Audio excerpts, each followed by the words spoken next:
Hi everyone, and welcome to part 2 of my review and demo of the CUTTLELOLA Dotspen. Today it's mostly going to be a thorough demo of that pen, and for that I'm going to do a botanical drawing with a graphite pencil, and then I'm going to ink it with the dots pen, and finally I'm going to color it with watercolor. So I took some watercolor paper, and this is fluid 100 watercolor paper. It's 140 pounds. It's 100% cotton, and it's cold press. And I jumped right in with a sketch. I usually do not do my sketches right on the watercolor paper because I do not want to damage the surface if I have to erase my sketch, but being a flower, I thought I wouldn't have too much erasing to do. It's pretty basic, so that's what I did. And it went pretty fast, except that at the end, I was happy with the sketch, but not how centered it was. I thought it was a bit too much to the left. So I tried to move the bud a little bit more to the right and make the right petal a little bit bigger, but it still bugged me. So what I did is that I used a light tablet and I put this sketch on top of it, and I put another piece of watercolor paper on top of that. I turned on the light, and I was able to transfer it, just basically trace it with the light shining through the paper, and I was able to center it the way I wanted it to be on my new sheet of watercolor paper. I'll use the other sheet of paper for something else. It won't be wasted, so that's okay. So in this video, you're going to see me use the pen a lot, and I'm going to try to show you two different angles, and at some point you will also have the sound of the pen as I'm using it, and it's going to be in real time. I'll try to cut those parts short because otherwise it will be a very, very long video, but it will give you an idea of how fast I'm moving and how loud the noise is.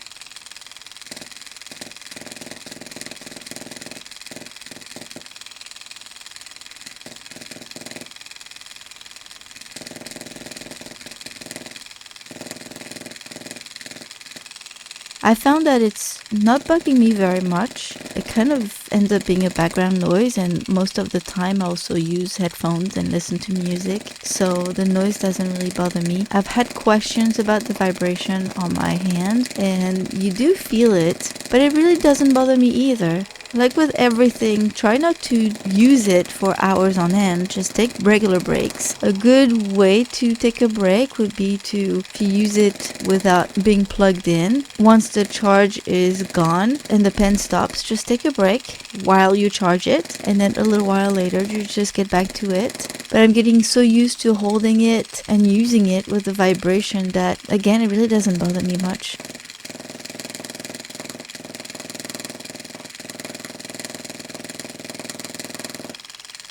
So I started with the pen on the lower speed so that I could go over the pencil lines again very lightly, kind of like a sketch again. And because I had traced that newer version of the drawing, I kind of lost some of the details. So that's why I'm going really slow and I'm keeping my eyes on the reference photo that I'm using, which I got on Pixabay, by the way. And once I lined a couple petals, I decided to just go back and add the shading. So when I started doing that, I put the pen on the second speed and I just kind of colored the shadow in. I find it really easy to use, and it doesn't take very long to get used to it and how it works. Just remember to keep it up straight to make sure you get dots rather than dashes. Although you can use dashes if you want to, but I prefer dots. And go very, very slow for the darker areas.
Once I was done with the drawing, I used a hair dryer and I made sure I dried it very thoroughly. I probably went over it for probably almost 5 minutes on high setting. I wanted to make sure the ink was as dry as possible before I went over my drawing with an eraser and erased the graphite lines.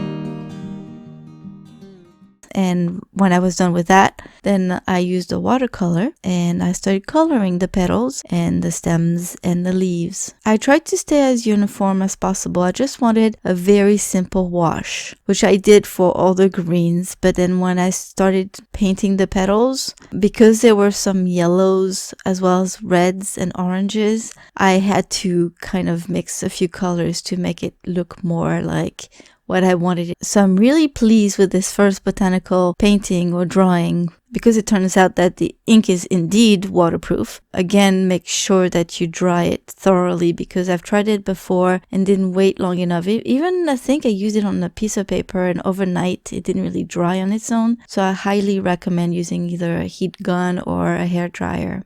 And if you ever decide to get one for yourself, enjoy, have fun, because I know I do. Thank you all very much for stopping by. I hope you liked this video, and if you did, please give it a thumbs up. If you're brand new here, please consider subscribing to this channel. Have a wonderful day, everyone. I'll see you soon. Bye-bye.